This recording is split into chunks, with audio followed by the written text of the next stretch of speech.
Das Konzept ist falsch. Meine Damen und Herren, liebe Freundinnen und Freunde, wie jedes Jahr um diese Zeit führen wir seitens der Opferverbände 3 kleine Kundgebungen durch. Wir machen es immer in der umgekehrten chronologischen Reihenfolge. Wir beginnen an dem Ort, wo am 8. April 1945, also unmittelbar vor der Befreiung Wiens oder beziehungsweise zu einer Zeit, wo die Befreiung Wiens schon begonnen hatte, Gut, Biedermann und Raschke, 3 Offiziere der deutschen Wehrmacht, die alles versucht haben, um die Stadt unzerstört den einrückenden sowjetischen Truppen zu übergeben, wegen dieses Verrats hingerichtet wurden. Das hat ja geheißen, Wien wird zur Kampfzone erklärt und es sollte um Wien so gekämpft werden wie um Budapest, Haus um Haus, Brücke um Brücke. Tatsächlich sind die meisten Brücken zerstört worden, aber im Wesentlichen ist es trotzdem gelungen, durch die Aktionen dieser Widerstandsgruppe zu ermöglichen, dass die Rote Armee vom Westen angreifen konnte. Dadurch war das Überraschungsmoment gegeben. Es hat dann noch dazu im Otterkring eine kleine Widerstandsgruppe gegeben, die dort Teile der Wehrmacht und der SS entwaffnet hat. Also es ging dann alles sehr schnell, aber diese 3 Offiziere wurden erwischt und hingerichtet. Bei der Durchsuchung der Gestapo hat es eine Frau gegeben, die unglaublich kaltblütig und, wie sagt man, einfach, sie hat im richtigen Moment das Richtige getan, gehandelt hat und auf ihre Art und Weise weitere Opfer verhindert hat. Es hätten auch Hunderte sein können, denn die Verschwörung war relativ groß. Sie hat Oberst Kees, der angerufen hat, gesagt, ja, gnädige Frau, nein, der gnädige Herr ist schon weg. Der hat auf die Art und Weise gewusst, sie kann nicht reden, hat die anderen gewarnt und sie hat die Gestapo-Männer gefragt, ob sie Tee machen kann. Und da musste sie natürlich den Kanonenofen unterzünden und hat alles belastende Material zum Anzünden des Holzes im Ofen verwendet. Und auf die Art und Weise sind es nur diese 3 gewesen, die hingerichtet wurden. Damit beginnen wir immer um 9, um halb 11 machen wir dann im Landesgericht für Strafsachen, im heutigen Landesgericht für Strafsachen, damals Landgericht Wien, im Hinrichtungsraum, im ehemaligen, eine Kundgebung, der immer Gerhard Kastelitz, einer der beiden Söhne des dort hingerichteten Jakob Kastelitz, redet. Und hier an dem Ort, an dem sozusagen 1938 alles begonnen hat, das Hauptquartier der Gestapo, rede immer ich für den KZ-Verband Wien. Dieser Ort ist einer, wo viele Menschen hineingegangen sind und die Schritte, die Sie hier sehen, sollte symbolisieren, es ist keiner rausgegangen, ganz so war es nicht. Nur die Angehörigen haben meistens nichts davon erfahren, sondern die Menschen sind von hier dann in die Konzentrationslager oder in die Untersuchungshaft im Landesgericht gekommen.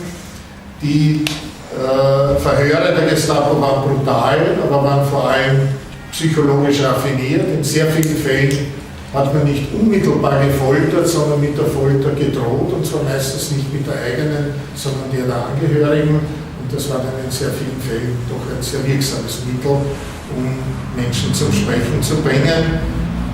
Wenn es nicht gelungen ist, wenn nichts zustande gekommen ist, was für ein Verfahren gereicht hat, sind diese Personen dann ins KZ gebracht worden, ohne dass die Angehörigen am Anfang was erfahren haben. Daher also diese Symbolik der Schritte, die hier hineingehen, aber nicht wieder hinausgehen.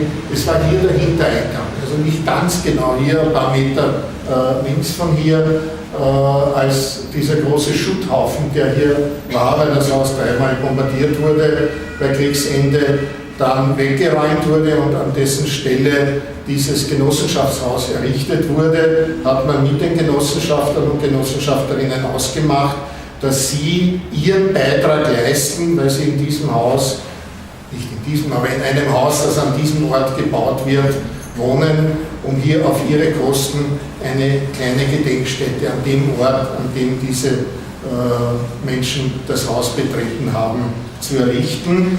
Der Vordereingang war der, wo die Gestapo-Beamten hineingegangen sind. Das war eine der größten Gestapo-Zentralen im ganzen Dritten Reich mit 900, also so ganz genau 912 oder so, das war sogar die allergrößte zeitweise.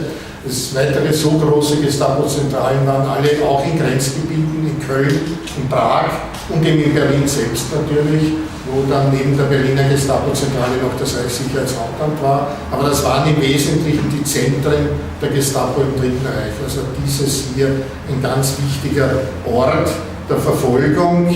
Die Verfolgung war in Österreich, wir haben das seitens des Dokumentationshilfs des Widerstandes untersucht, stärker als anderswo. Das hängt mit diesem Doppelcharakter zusammen. Auf der einen Seite sind Österreicherinnen und Österreicher glühende Anhänger des Nationalsozialismus gewesen, auf der anderen Seite hat es in Österreich mehr gegeben, die Widerstand geleistet haben, aus dem ganz einfachen Grund, weil sie das nicht nur aus politischen, sondern auch aus nationalen Gründen, aus kulturellen Gründen gemacht haben, aus religiösen Gründen. Das heißt, sie haben den Nationalsozialismus als Fremdherrschaft empfunden. Das schlägt sich eben auch in den Zahlen der Hingerichteten pro Kopf der Bevölkerung nieder.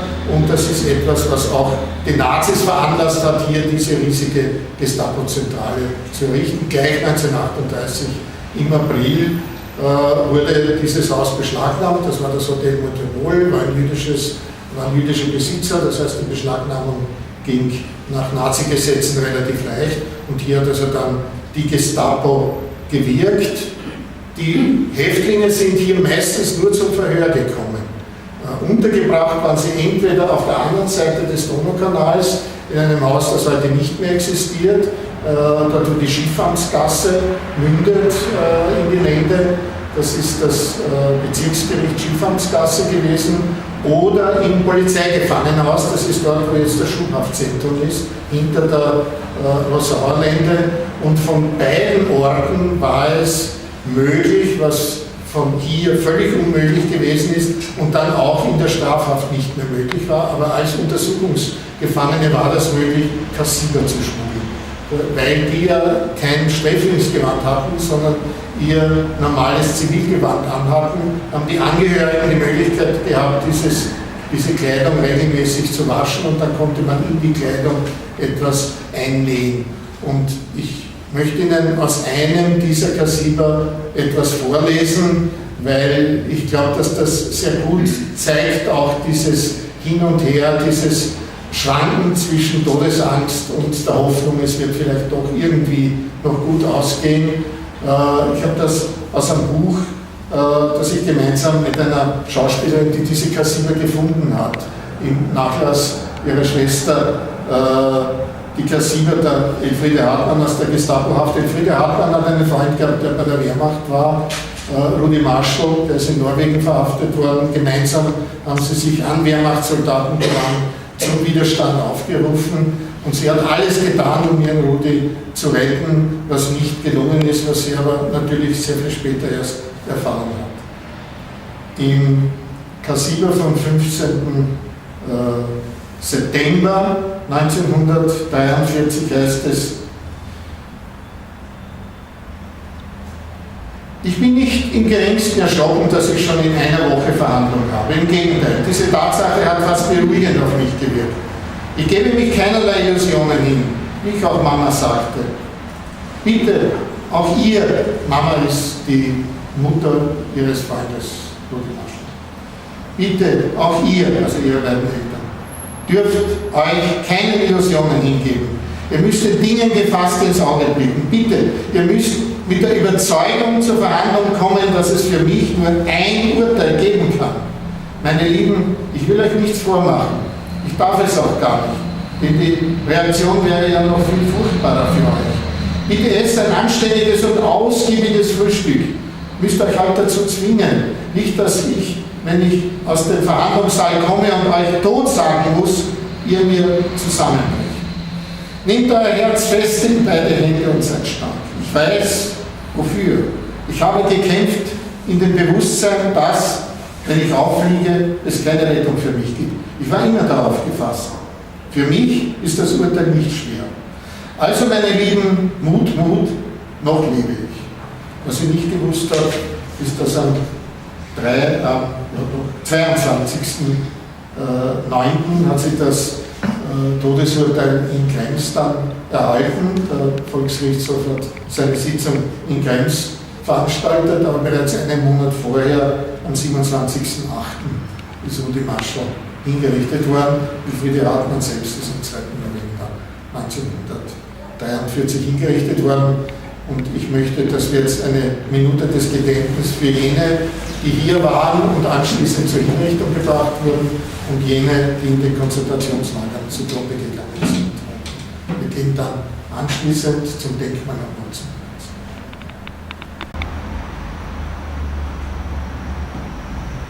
Ja, Dankeschön. Wir gehen jetzt um die Ecke zweimal. Am Motzenplatz ist seit den 80er Jahren ein neues Denkmal. Das ist eine ganz schmale Broschüre, wo alles drin ist. Die ganze Forschung ist erklärt, das alles präzisiert und so weiter. Das sieht eigentlich, was nicht Historiker sozusagen wohin setzen wird. Diese Sachen so anschauen.